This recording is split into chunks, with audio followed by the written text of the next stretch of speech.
It took more than 6 months for this shed to be built. The shed builders were upfront about the time frame, but it still seemed like forever.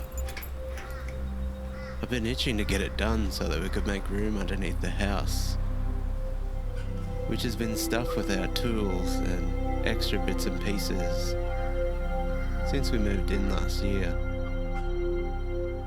Now with the shed built, we can free up some space for the next stage of renovations on our house. And excitingly, that includes a new office workshop and a bar and games room downstairs. But all that's for future videos. Right now I'd like to share with you the journey of our shed build, which I've managed to document at each stage of the project.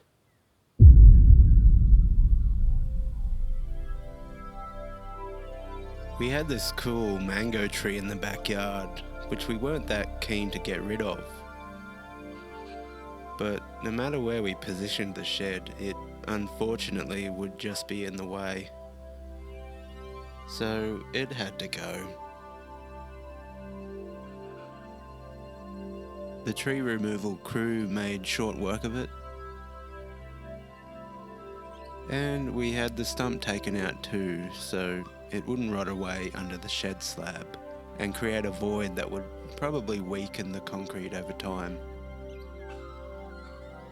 We had to get rid of all the concrete edging you can see in the background here. And we did have some concerns about what else we might dig up. But after all the earthwork was done, the only thing we found was this rogue metal pipe and a sign that said, "World's Best Grandma." It was exciting when we heard from the concreter telling us he'd be around to inspect the site.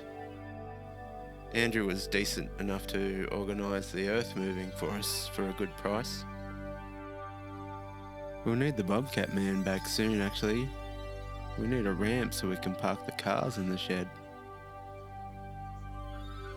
The hard-working concrete crew put in a few afternoons when they'd finished other jobs to come and prep the backyard for the slab. I can't say enough good things about the crew at Faro Concreting. Andrew and the guys were always polite and up for a chat when I was out there annoying them. The concreting stage seemed to happen all of a sudden, which was nice. They'd just finished the Rio in the slab when the first concrete truck turned up. The guys and lady worked like a well-oiled machine to get the 7 by 9 metre slab levelled as the trucks rolled in.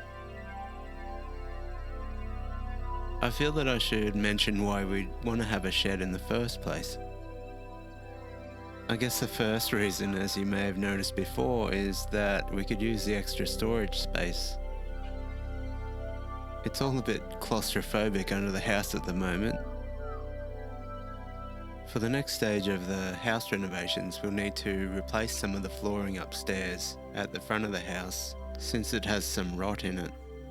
And right now the area underneath has all of our building materials stored there. So we'll need to rearrange the area to make space to work.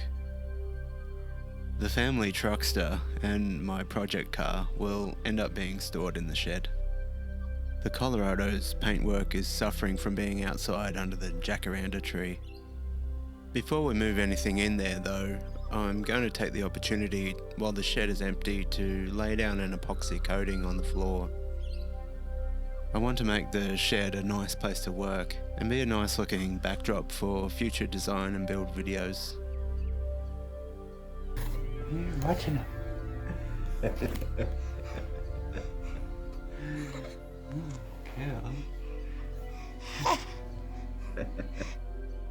When we got word from the builders that they'd soon be on their way, we trimmed some of the branches on the jacaranda tree next door that would interfere with putting up the walls.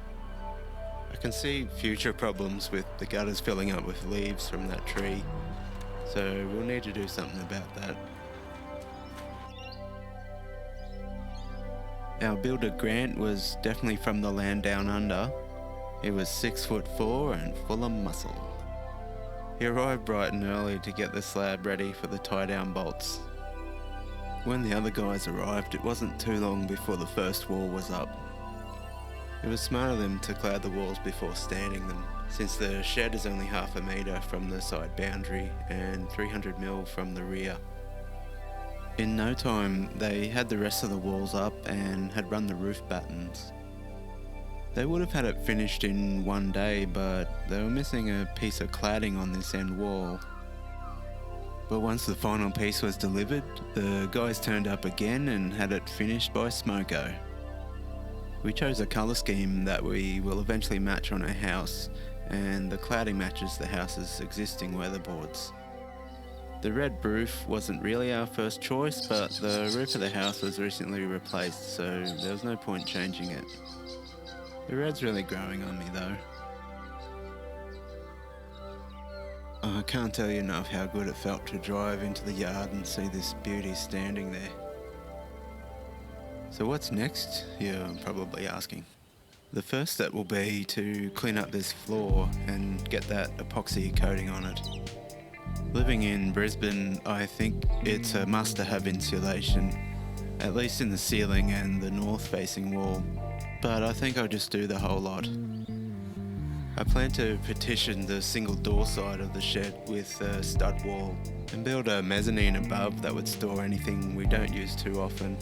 This would also create a separate garage for the Colorado, keeping it away from the work area. And it could also double as a clean area where I could do some spray painting when I need to. Eventually I'd like to install a 2-post car hoist in the centre between these two trusses and do a bit of work on the project car.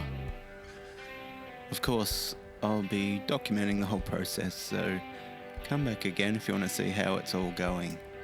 It's been a long time coming and I'm raring to get my list of projects underway. Thanks for watching and I hope to see you again soon.